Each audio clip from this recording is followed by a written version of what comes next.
the further we've gone from the mystery and magic of the past, the more we've come to need Halloween.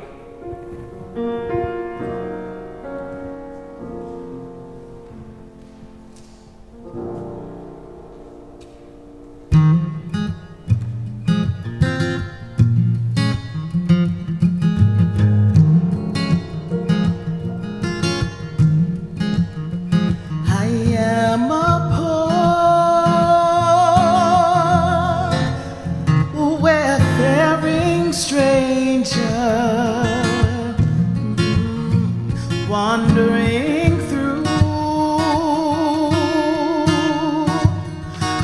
this world of woe, and there's no sickness, no toil or danger in that bright land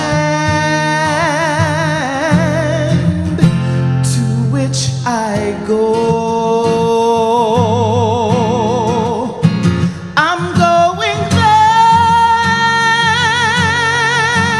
oh, to see my mother. She said she'd meet me, oh, when I come. I'm only going over Jordan. I'm only going over home.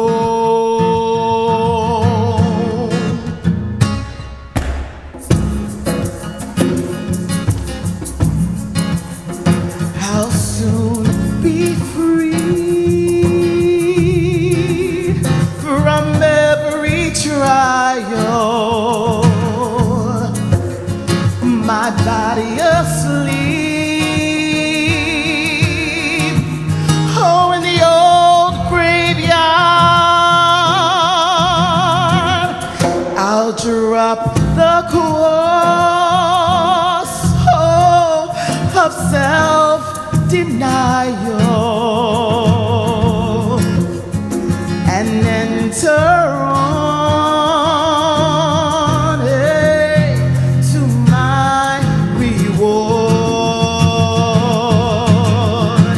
I'm going there to meet my Father. I'm going there, no more to roam. I'm only going over Jordan. I'm only going over home. I'm only going over home. I'm only going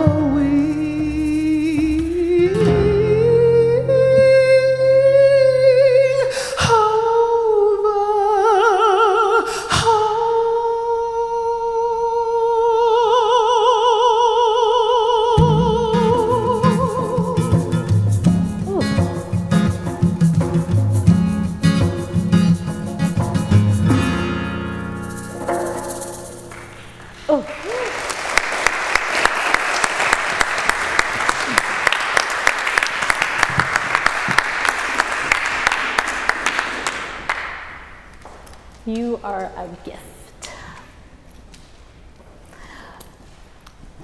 Welcome to Community Church of New York. It is great to have you all here today. We are talking about the thin space between worlds. It is the festival, or we're moving up to the Festival of Samhain. I also want to make a quick note. just so that you know this, after, like when I'm preaching, the choir is often texting. So I want you to know that's because the song they sing after the sermon is spontaneous. They're singing based on what I'm saying, and they're texting each other to be like, what's happening? Like, can you do this? That's what's happening. I know a few of you have been like, why are they texting? Why? Because they're paying attention. Besides, live tweeting is a good thing. Let's begin. Welcome to the thin space between worlds, where the veil is transparent, where the wind blows across the border, where we can hear the breath of those on the other side. The margins have become fragile, and we could see the crack in the door between worlds. In this thin space, we glimpse the faces of those who have gone before us, hear the spirits whisper our name, feel a wisp of hair on our cheeks, catch the scent of perfume slipping softly past us. We gather in this holy place where ancient stories are made new, where we rest in mystery and abide the call of the Spirit in companionship as we walk each other between worlds. Let's sing together our opening song, Gathered Here. Please rise in body or in spirit.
Please join me for the lighting of our chalice, found in your bulletin.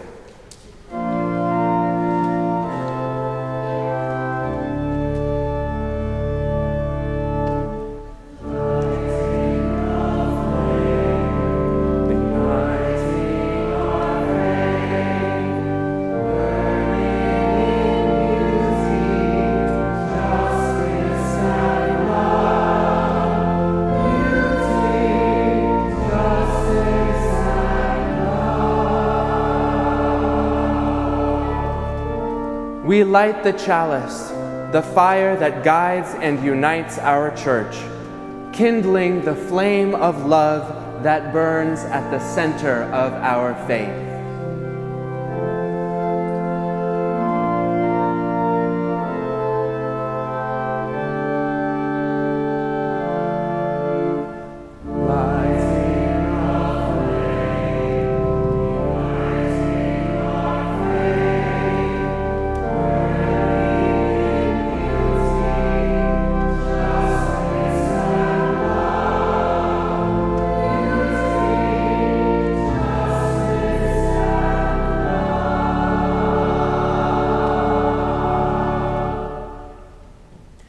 Please join me now in reciting our unison affirmation, also found in your bulletin. Unto the Church Universal, which is the depository of all ancient wisdom and the school of all modern thought, which recognizes in all prophets a harmony, in all scriptures a unity, and through all dispensations a continuity, which abjures all that separates and divides, and always magnifies humanity and peace, which seeks truth in freedom, justice in love, and individual discipline in social duty, and which shall make of all persons one beloved community. Unto this church and unto all its members, known and unknown throughout the world, we pledge the allegiance of our hands and hearts. We greet each other on Sundays as part of our liturgy. It's not just friendly, it's how we ground ourselves in a theology that is relational, communal. It's our way of saying our shared path is together. It's not just friendly. We ground ourselves in this space by greeting one another in love. Please greet your neighbor.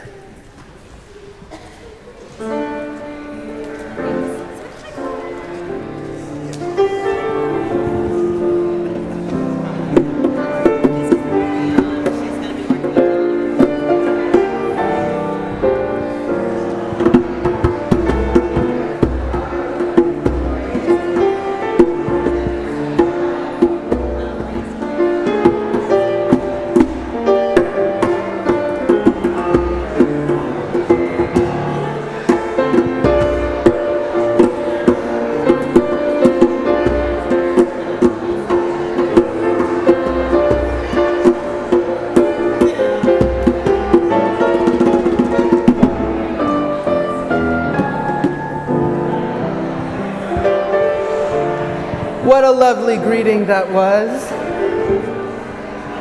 And now that we've greeted one another, we can take our seats and sing our children up to the loft.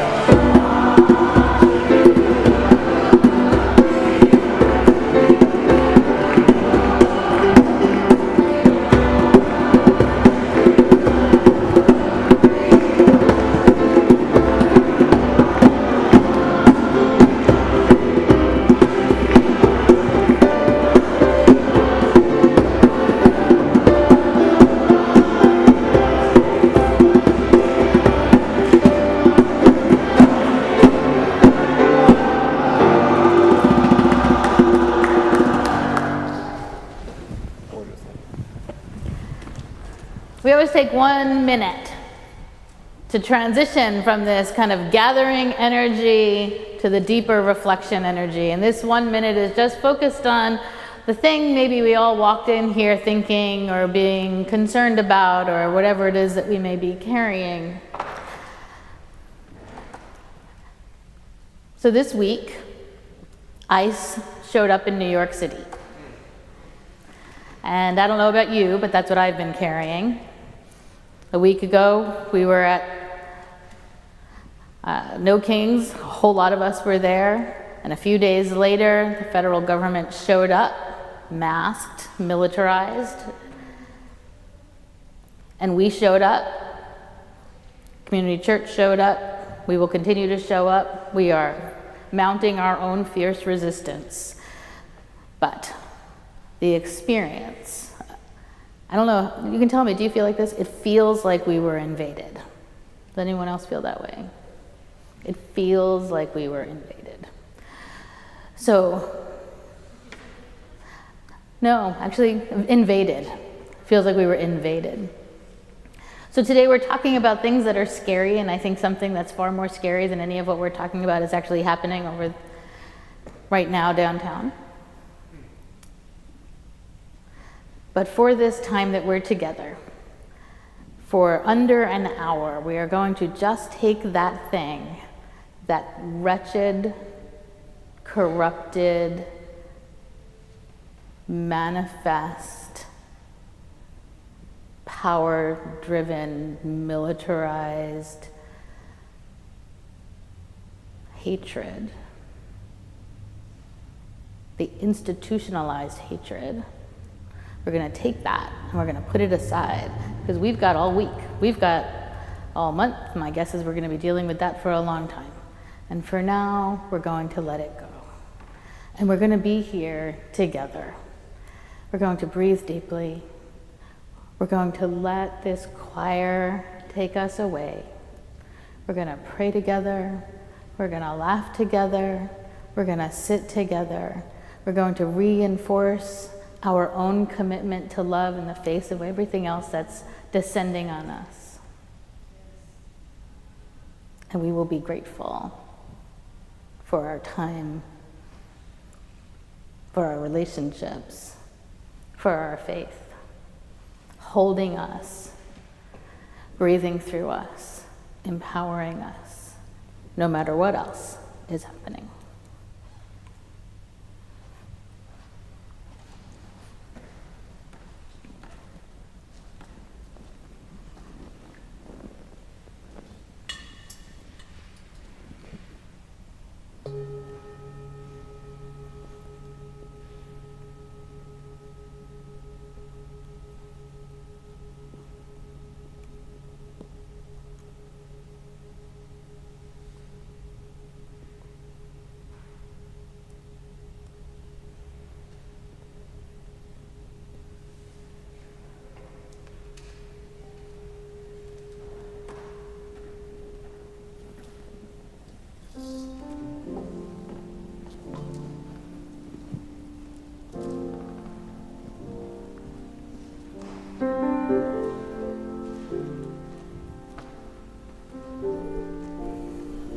Let's pray together, family. There's a chill in the air, and our world tilts toward a new season, drawn along by an ebbing sun, lulled into a haunted season by a darkly beautiful new moon. Spirits hover over our heads, and the veil between this place and another grows thin.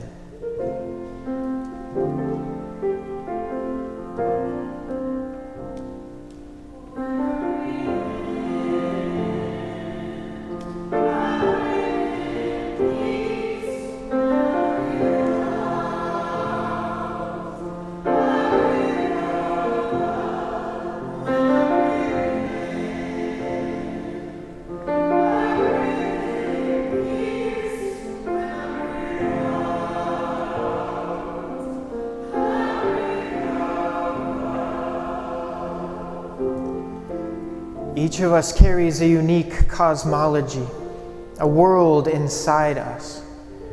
Those who claim no God sit in warm company alongside those who do. Here, materialists and spiritualists are kin. Yet in a sense, you must understand in your heart, if we all listen, we can hear the voices of a great cloud of witnesses who speak beyond the confines of time, across the arc of history, through the borders of death. And what, in this moment of moments, do we hear them say?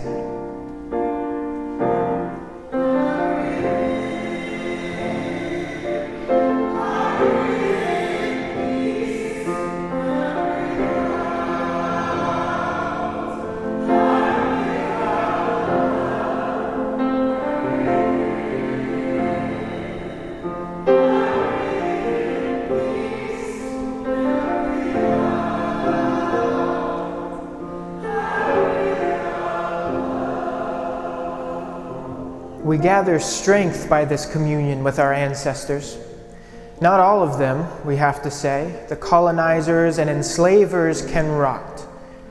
But we find our lineages in those revolutionary dreamers who launched beautiful refusals, who embraced the little apocalypses, tearing away at the veil imposed by white specters, those lying forces of division and hate. We hear the whispers of a new world, one just beyond the veil, We must only have the courage to draw back the shroud, to look on it clearly and love this promise into life.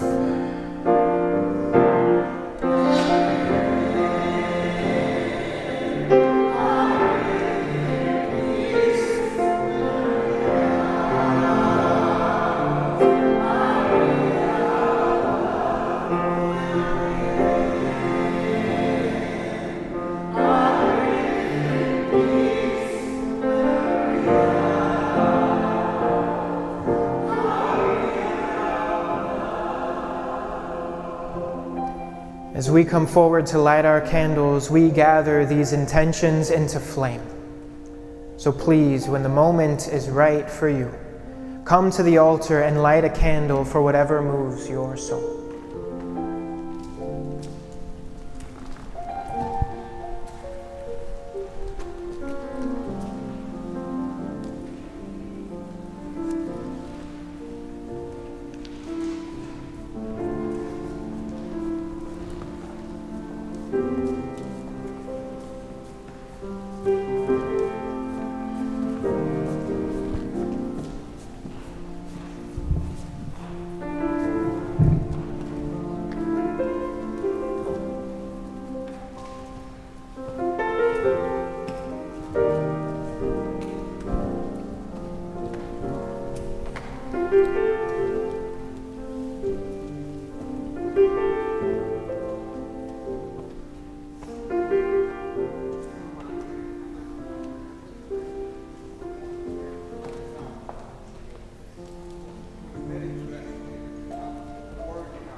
May you be blessed for the faith it took to light a candle in the midst of the darkness.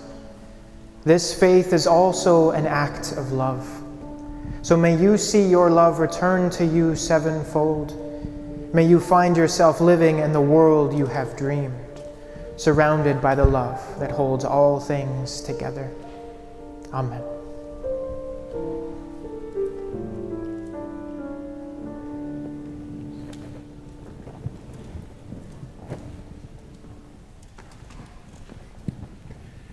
Our wisdom story today is entitled Rebecca and the Lumberjack. No, I'm not the lumberjack. You see, along the southernmost tip of the Rocky Mountains, 9,000 feet up in the great pine forests of the Mescalero Apache, is a small town called Cloudcroft, New Mexico. In this town is a hotel built in 1899 called simply The Lodge. It opened to the public in 1906, burned down, reopened in 1911, and in the mid-1920s, a young woman named Rebecca, engaged to a lumberjack, began working as a chambermaid. She made a name for herself quickly, not simply because of her bright, fiery red hair and clear blue eyes, but also through her spirit of playfulness, mischief, and ambition. You see, in her chambermaid's quarters, she started a bit of a speakeasy in that area, and was known for running the jukebox at all hours of the night. And then, some point in the wee hours of the morning, leaving from the governor's suite, often with more cash than was customary for chambermaids to receive as tips. I'll let you make your own assumptions. Rumors started to fly through this small town, and her fiancé, the lumberjack, thought he might need to find out if these rumors were true. So one day he came home a little early in the afternoon and found Rebecca in the governor's suite, this time with the governor.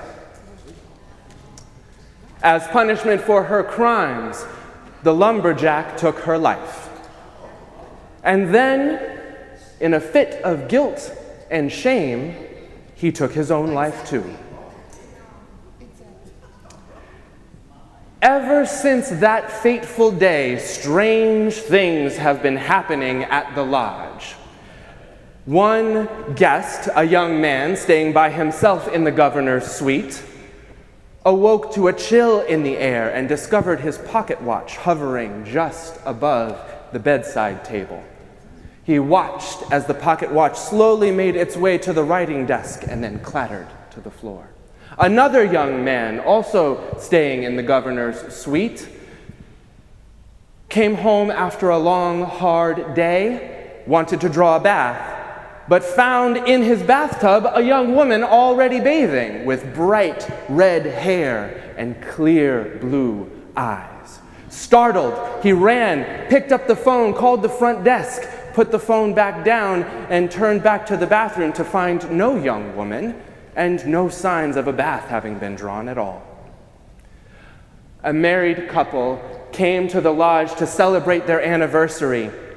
The woman awoke to a rough-edged finger pulling her hair away from her face, humming a tune she didn't recognize. In terror, she awoke her husband, who saw nothing and heard nothing.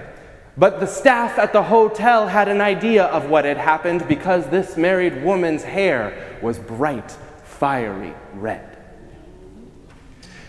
The lodge changed ownership in 1982, and a woman named Lisa started as the manager. Lisa worked at this hotel for more than 20 years. In 2010, she gave a rare interview about Rebecca and the lumberjack. She told of lights coming on and off at strange times of night, and consistent phone calls from the staff complaining about noise at 2 a.m. coming from the jukebox. She instituted a policy, unplugging the jukebox and putting it into the closet every night, but still the noise complaints came. One night she responded to those noise complaints herself and found an unplugged jukebox blaring loudly from the closet. She tells the story of inviting, she was hiring wait staff for the hotel restaurant downstairs, and in one of her interviews, she asked the applicant what they thought about ghosts and if she had heard of Rebecca and the lumberjack. The applicant's response, "I don't care nothing about that old whore." At that moment, the coffee grounds lifted up off the kitchen table and hit the applicant in the chest, staining her white clothes in coffee grounds. No explanation, and no one else was around. You see, I was inspired by some of these stories.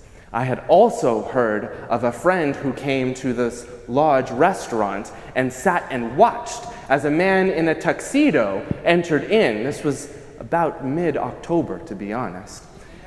Came in and sat down and asked for 2 glasses of wine, 2 steak dinners, and proceeded to have a conversation with the empty chair across from him.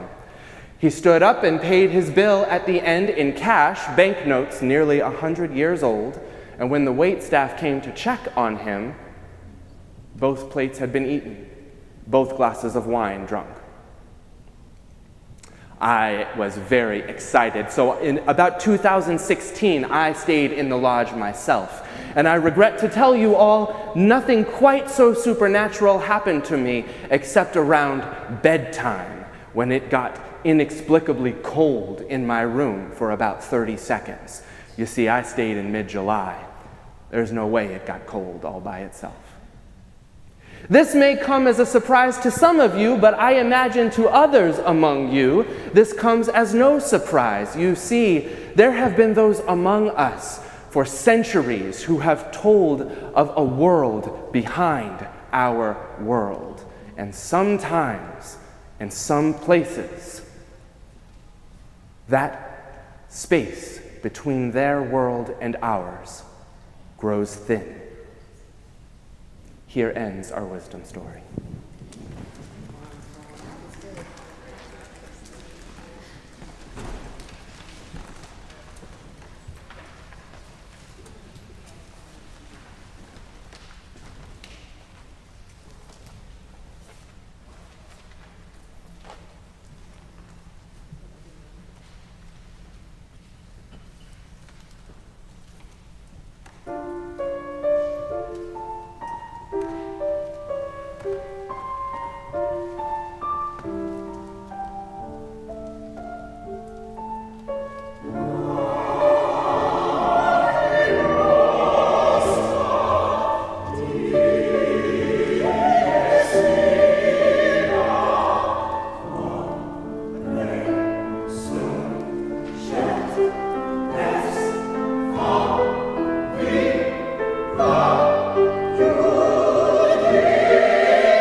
to follow that.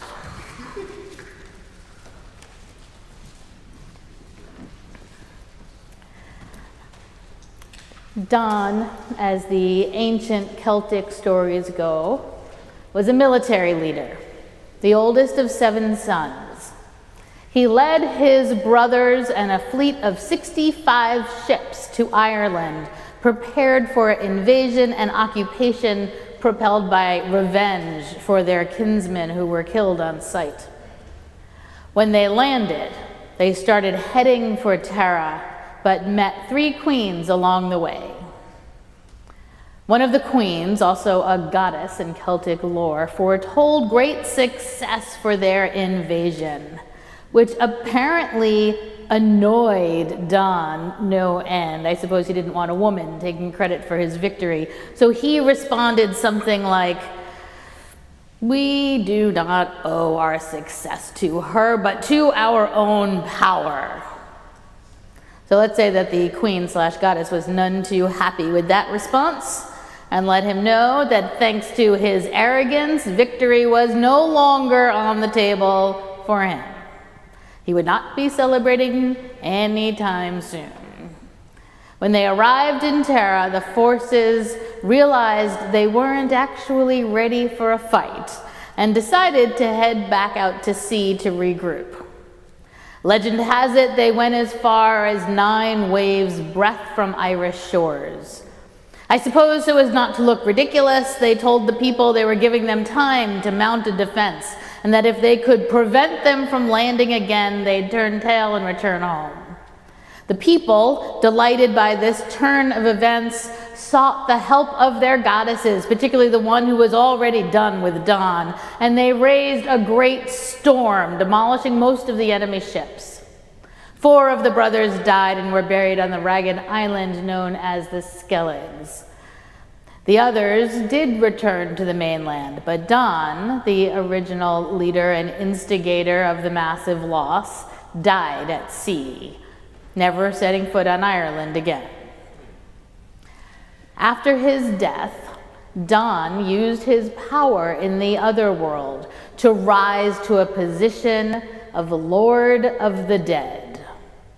He made his home in a place now called Techduin, and I really wish Jonathan was here to tell me how I did that wrong, but I think it's Techduin, on one of those islands completely visible from the Irish coast. On a stormy night, it was believed he rode on a white horse across the sky, and people would say, "Don is galloping in the clouds tonight." The legend grew. Don's story mirrored that of Hades, the Greek god of the underworld. The story of this invasion is mythological and is sort of dated around 3,000 years ago and could have over time blended with some of those Greek stories. Like Hades ferrying people across the river Styx, Don ferries people across the sea to the other world. Unlike Hades, Don is said to have a home or several homes in Ireland. This is because the Celts didn't separate worlds the way we do today. There was one world, one eternal soul that lived here and moved on to another existence once life in this world ended. Don, the god of death, is present, is seen riding across the sky, and has homes where there are doorways into the other world, where souls move through and sometimes hover, as do a host of creatures we rarely see, like the fairies and the little people, who were sometimes around to offer help and blessings, and sometimes to cause mischief or even great pain. The boundary between these worlds usually holds firm, but there is a time of year when it gets thin, and beings move back and forth between them. Samhain, the Celtic festival celebrated at this time of year, marks the midpoint between the autumnal equinox and the winter solstice. It is the most important festival in Celtic tradition, and while Westerners like to say it marks a new year, I actually I know something of Celtic theology, and they don't quite think of time in that same linear fashion, but I know Westerners like to say it marks a new year. Samhain is the juncture between two halves of the year, making a suspension of time. So in those hours, in that in-between space, the veil between worlds thins, and the world of the living becomes entangled with the world of the dead, or more accurately, the other world, where we'll find those who have passed between worlds and a host of creatures otherwise unseen. To mark these critical hours, all the fires of the land were put out, bringing deep darkness. They could only be relit from the great flame of a single ritual fire. In reality, the relighting from one fire was more symbolic, but the extinguishing of all flames was real, giving people a lived experience of the dark and the feeling of the power of that dark ascending. When the fire was lit, there was a public celebration and a feast, and it was understood that the spirits of the dead could then be welcomed into your home safely, posing no threat. The spirits of the ancestors were thought to gather around the fire, bringing healing and health and hope to the family, who in turn offered them light and warmth. And the spirits of the ancestors were friendly, but not everyone who made their way through the gates was so benign. So it was good to head to bed early to stay out of their way. Food was left out to appease them, even though it's considered friendly, because frankly, you don't want to piss off a ghost, even those who theoretically love you. As time stands still, as the land goes dark, people went to bed for another reason. The boundaries everywhere become soft. The line between your land and your neighbor's land, right, that boundary, that's a place to encounter the shenanigans of the little people. Ghosts hovered in doorways. Bridges were sites of dangerous encounters with entities felt but not seen. Burial places and other boundary space were popular hangouts for spirits of the dead. During this time of the thin veil, when the dead and other creatures slip between worlds, it's also possible for humans to slide across the line or to be tricked into entering a space from which it is not easy to return. And if you do return, you'll find that time moves differently. So 3 days there becomes 300 years here, and everyone you know is gone. Leaving out treats and going to bed or finding a way to hide on this night is the safest acknowledgement of that time and a critical part of Samhain. When Christianity came to Ireland, some of these traditions lived on in one way or another, and when the Irish arrived in the US, they brought the lore and practices to us in the form of Halloween. This coming Friday night, people will dress in costume to hide themselves from roaming ghosts. Standing in border spaces of front doors and porches, strangers will offer treats to ward off the tricks they are otherwise promised.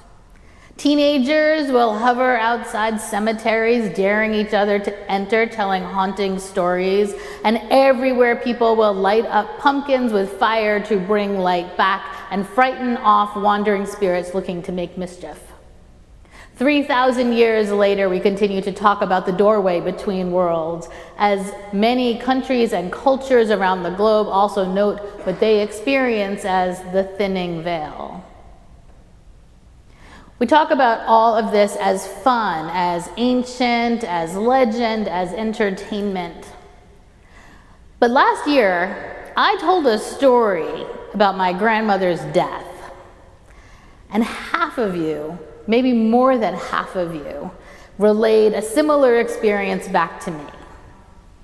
For those who weren't here, the abbreviated version is that one night I awoke in the middle of the night unable to breathe. It was terrifying. There was no air for maybe 45 seconds. I could not, there was no air.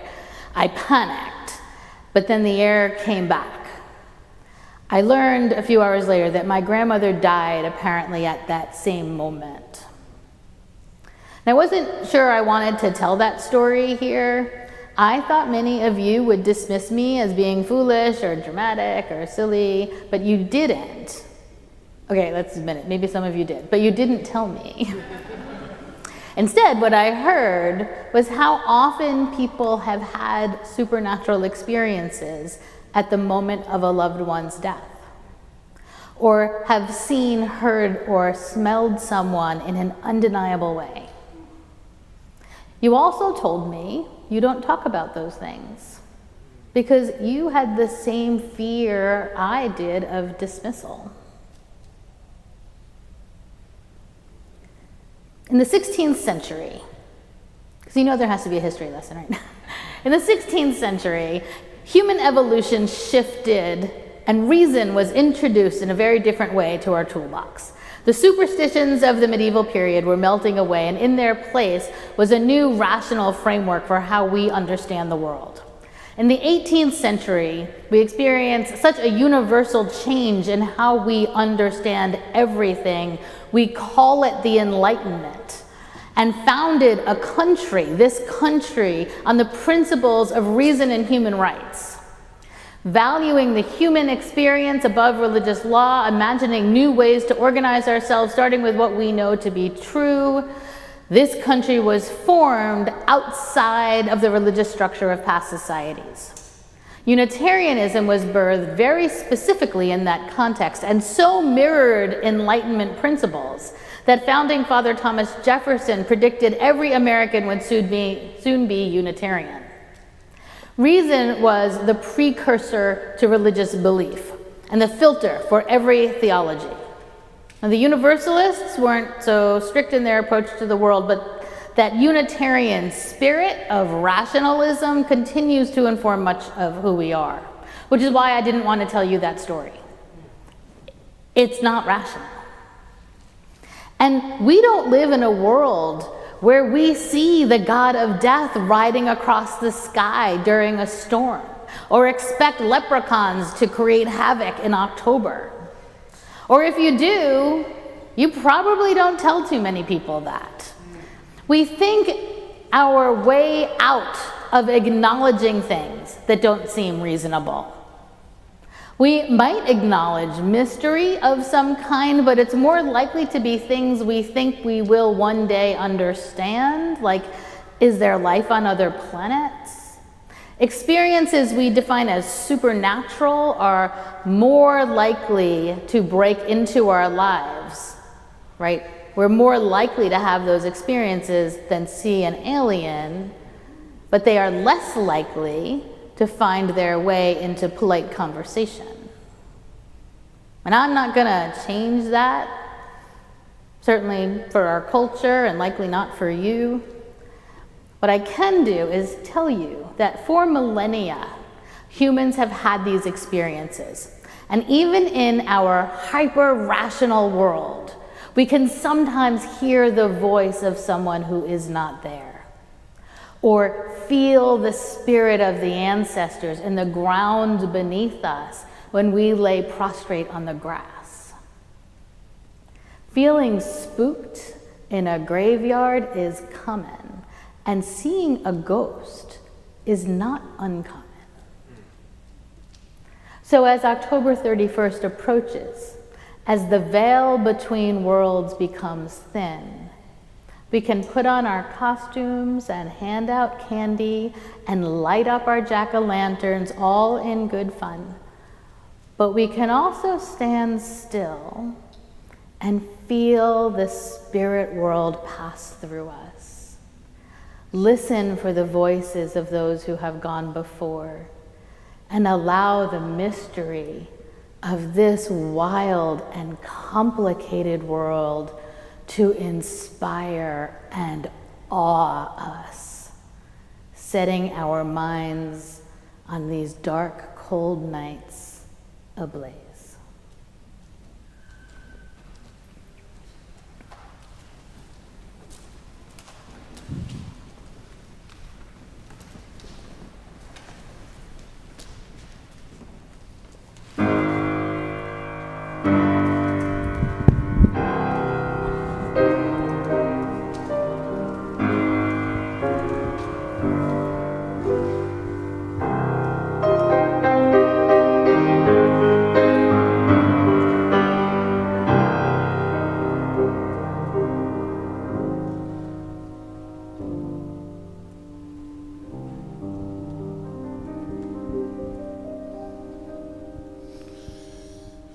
very superstitious.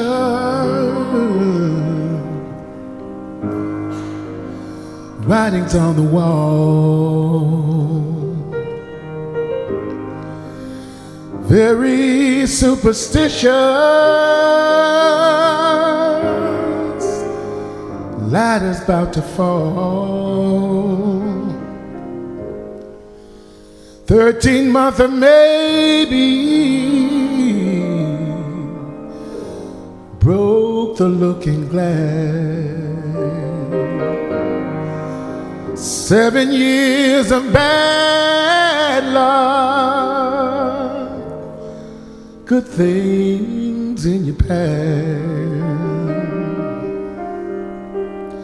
When you believe in things you don't understand, then you suffer. Superstition ain't the way.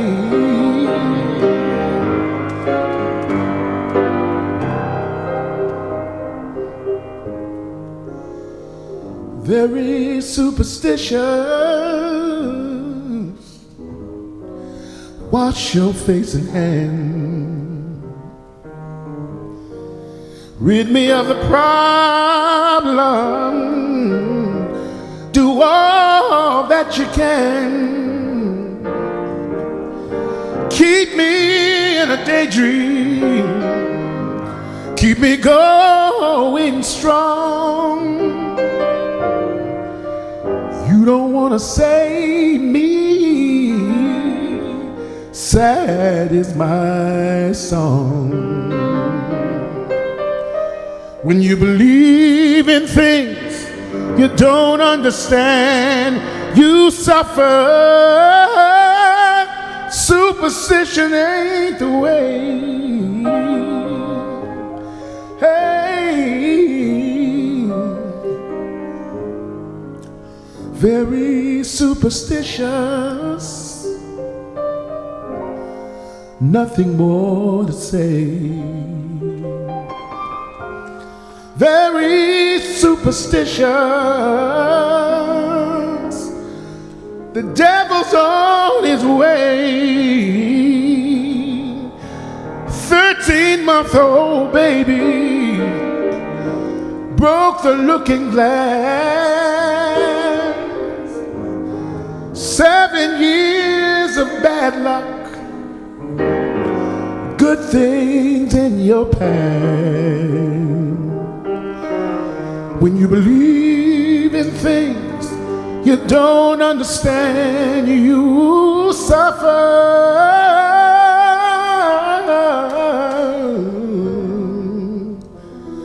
Superstition ain't the way.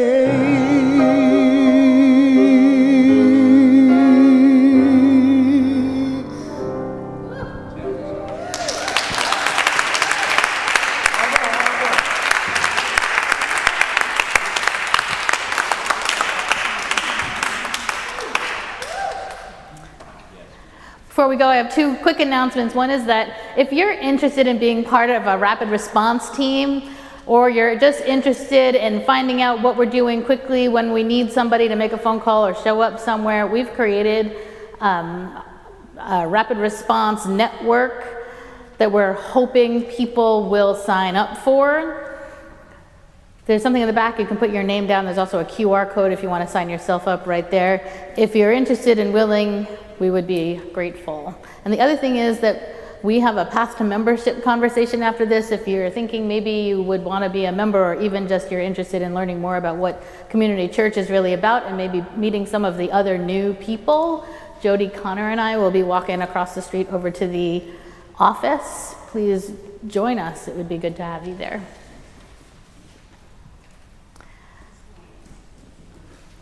We live always at the crossroads between two worlds. One is the world that is, while the other is the world which might someday come to be. May we hold within us the strength and resilience to remember which is which, and not to settle for the one, when with enough heart, enough struggle, enough persistence, we might have gained the other. Let's extinguish our chalice.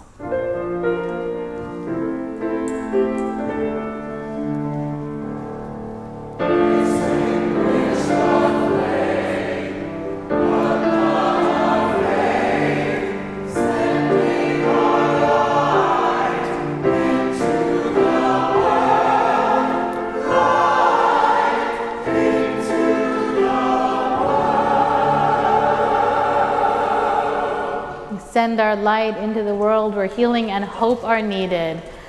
Go in peace to love and serve this world and one another.